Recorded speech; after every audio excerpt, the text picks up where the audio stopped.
चलन टीका कर लेते हैं।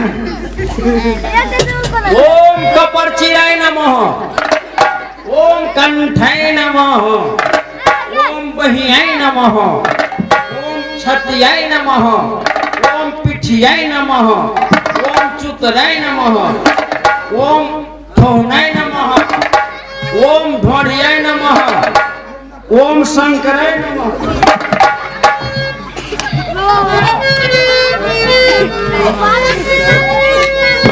सब नमः हो गया।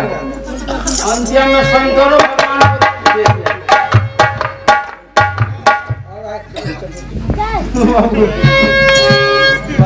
भीड़ छे बाबा जी में, अब लोग कहे छे कोनो भीड़ नहीं छे।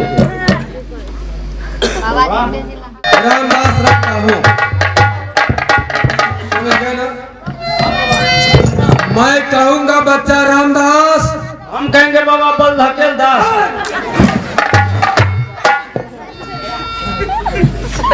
अच्छा रामदास, मेरा ध्यान अधूरा रह गया है, चलो कुछ देर तक ध्यान का पूरा करो, ठीक है। उसके बाद फिर गोपी चल का राह देखो। भजन कीर्तन गाते चलिए बाबा भगवान।